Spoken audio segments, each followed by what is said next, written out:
fighting resurging in the north, a stalemate in peace negotiations, and famine. These are the latest developments in the war between Israel and Hamas in the Gaza Strip. In today's video, we look at the humanitarian situation in Gaza after 7 months of war, the role of AI in Israeli airstrikes, and why prolonging the war might be beneficial for one side of this conflict. While the humanitarian situation has been gradually deteriorating since the beginning of the war, recent news from international NGOs describes it now as extreme. We've just recently heard from the Executive Director of World Food Programme, Ambassador Cindy McCain, who said officially that there is a full-blown famine in northern Gaza and that this full-blown famine is spreading also to the other parts of the Strip. That's one thing. As everybody knows, most of the Gazan population is now accumulated or concentrated in the southern part of the Strip, which until now has been mostly free from Israeli ground operations, but which has been bombed in spite of the fact that some parts of southern Gaza Strip have been announced as safe zones. But now we know that there have been incidents, at least 7 of them, when Israeli defense forces have bombed the supposedly safe zones in the southern part of the country. Approximately 1.5 million people are now concentrated in the south of Gaza. Most live in tents and makeshift shelters. Food aid deliveries are severely problematic. The primary cause contributing to the famine is the Israeli obstruction of food deliveries, restricting access to the Strip and increasing scrutiny of what is being delivered. As there was never a list of prohibited items for entry into the Strip, entire transports would be halted if one item, such as water purification tablets, was discovered.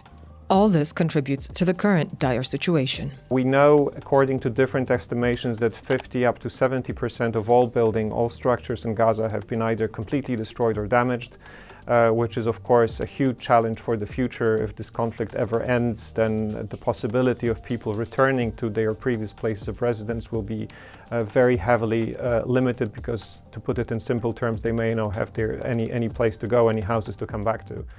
On the military front, the Israeli Defense Forces have announced the beginning of the invasion of the southern part of the Strip. While it's still unknown how deep they will penetrate, it will further deteriorate the situation. The Gazan Ministry of Health stated that the number of casualties has reached over 35,000 people, both combatants and civilians. UN agencies confirm that these are mostly civilians, and a high number of women and children. My fear is that these statistics may not be complete. They may not be accurate, because they are based on a body count of people who were actually found or who died in hospitals, and there may be a very high number of people killed who are actually buried under the rubble, and we are only going to discover the full scale of this catastrophe later on, once the conflict is finished and once the process of removing the rubble will be started. This is a number that is most widely used. There are some controversies regarding it. The Israeli side is questioning it as coming from Hamas, as coming from an unreliable source, but it needs to be said that most of the international humanitarian agencies, not only UN agencies, but basically all other humanitarian agencies present there, use this number and consider it relatively reliable. Also, it needs to be said that in the previous conflict in 2014, the previous biggest Israeli military operation in Gaza took place. The final Israeli numbers of people killed on the Palestinian side almost exactly coincided with the numbers provided then by the Gazan Ministry of Health, and I haven't seen any reason to consider these numbers today unreliable. Israel's military operation in Gaza progressed gradually. It started in the north and then proceeded to the south over the course of the last 7 months. The IDF informed inhabitants of respective parts of the Gaza Strip where they should evacuate. Most people from the north moved south and were provided with maps indicating, in theory, which parts of the Strip would be safe. But the reality on the ground is that, according to humanitarian agencies who are present in Gaza, no part of Gaza is safe. Parts of the Strip that were supposed to be safe, according to the information provided by the Israeli Defense Forces, even their bombardments and other sorts of attacks happened. This was for a very long time disputed by the Israeli side, but only recently, a couple of days ago, MSNBC released its own journalistic investigation, which in a very detailed manner described a number of instances where indeed Israeli defense forces were attacking parts of the Gaza Strip which were previously indicated as safe, which I would say lends credibility to these informations which we have been receiving for the last 7 months from the humanitarian agencies, that indeed no part of Gaza is truly safe. The most intense fighting during these 7 months took part in Gaza City and in Khan Yunis, the second largest city in the Strip. Once these operations were completed, Israel reduced its military presence for even a few weeks. The IDF ground forces remained stationed in a corridor created south of Gaza City, essentially cutting the Strip in half. Official Israeli information seems to confirm that it intends to maintain its presence there once the conflict is finished, suggesting that while Israel might not occupy the entire region, it wants to have access to the area. This would allow the entry of ground forces with a rapid response if Israel considers it necessary. With the operation in Rafah, the presence of soldiers has increased, the very south being under direct Israeli control. Depending on the developments, the number of IDF ground forces may increase in the area. Besides the ground forces, the very crucial element of Israeli military operation in Gaza was of course the bombardments, the air attacks. And here they have been continuing ever since the operation began. It began on the 7th of October. With time, we learn more and more about the nature of how these attacks were being conducted. In the first phase, the Israeli side itself revealed that within the first week of the operation, it dropped 7,000 tons of bombs on Gaza. It was quite remarkable how Israel was able to proceed with such an incredible pace with this operation. Just in recent weeks, an article by an Israeli news outlet, a left-wing critical news outlet, was released describing how AI algorithms were used extensively, especially in the first phase of the operation, to identify Hamas militants and to target them. And this is what enabled Israel to realize this air attack on such an incredible scale and with such an incredible pace. The AI algorithms have been for the first time used to that extent. They have been already tried or trialed in the Israeli military before. According to the media information we are receiving, there are at least a couple of these algorithms serving different purposes.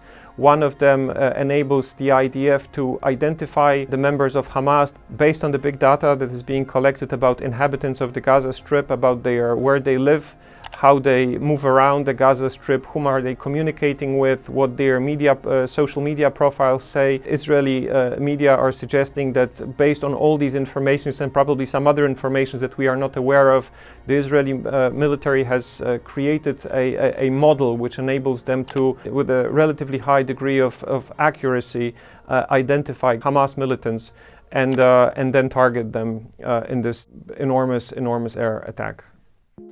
An event that resonated during the war was a targeted Israeli drone attack on the World Central Kitchen convoy on April 1st. 7 people were killed, and the event drew attention to the situation of aid workers in Gaza. This was, of course, not the first time that humanitarian aid workers were targeted. The Secretary General of the UN, Mr. Guterres, pointed out or reminded almost 200 UN workers, local Palestinian UN workers, were killed during this conflict, and a lot of humanitarian agencies suggest that these may not be incidents or they may not be collateral damage. Representative of Doctors Without Borders suggested openly that there is a pattern in which the Israeli military is targeting humanitarian aid workers.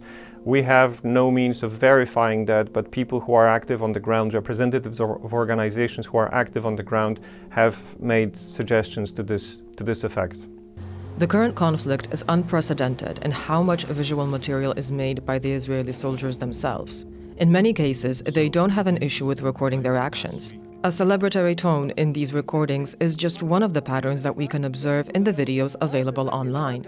The most common theme occurring throughout these videos is, as I said, explosions of buildings. Bellingcat, the investigative team, has made an entire investigation tracing the route of a particular unit of Israeli engineering corps moving throughout Gaza and detonating structures according to a pattern which is not really clear to an outside observer why these particular structures were selected, especially considering that these explosions took place after the fighting has finished in a given area. So some of them may be connected to the fact that Israel is intending to create a buffer zone, an extended buffer zone, reaching approximately 1 kilometer deep into the Gazan territory, and maybe these explosions are connected to that. We cannot know for sure, but there are so many of these videos. The pattern is so repetitive that it gives us a very good idea how extensive this operation of destroying, damaging, exploding buildings in Gaza is. There are also other videos, other sources, which also show troubling phenomena. For example, Israeli soldiers operating in Gaza are saying openly that they don't really see much difference between civilians and combatants, making suggestions to the effect that there are no uninvolved civilians in Gaza, that even if somebody is not taking an active part in fighting, they are sympathetic to the Hamas cause and therefore implicitly also guilty of what happened on the 7th of October. We have testimonies of Israeli soldiers, for example, a recent interview of an anonymous Israeli soldier with Channel 4, a British TV channel, in which the soldier suggested that he himself was worried how easily his comrades, his brothers in arms, were conflating civilians with combatants and suggesting that there is no actual difference between civilians and combatants. So I would say that in this regard, this conflict is quite unprecedented in terms of how much information from the soldiers themselves we are getting. The latest round of negotiations between Hamas and Israel did not provide any resolution to the conflict. For both sides, there are a number of conditions that need to be met in order for a compromise to be reached. For Hamas, an important condition is a stop to the Israeli military operation and a full withdrawal from the Gaza Strip, allowing those evacuated to return north. This, in turn, is unacceptable for the Israeli side. The release of hostages is a key objective, but it's not the only one. The other ones are Hamas being defeated and making sure that Gaza Strip will not pose a threat to Israel anymore. And also one of the conditions that the Israeli leadership is often mentioning is making sure that the population of Gaza will be de-radicalized, as they put it, after the conflict is finished. So quite obviously, from what they say, one can understand that there is a number of conditions that they expect to be met by Hamas, and not only the release of hostages. The conflict continues to be a serious political challenge for Israeli Prime Minister Benjamin Netanjahu. Because he, as a wartime prime minister, understands that as long as the conflict is going on, as long as the conflict hasn't finished, there won't be a serious attempt to remove him from the office. But it's quite clear for Benjamin Netanjahu that once the conflict is finished, there may be very serious questions regarding his political responsibility for what happened on the 7th of October and this systemic failure of the Israeli security system to prevent what happened on the 7th of October. So one could at least speculate that Mr. Netanyahu himself is not particularly interested in seeing a permanent ceasefire. Of course, being able to demonstrate that he secured the release of hostages would be a major political win for him, but it's not his only consideration. Both sides are having very specific demand, very specific expectations, and I believe that this is what makes a compromise very difficult in this situation. Thank you for watching. Subscribe to follow for more stories like this one from the region.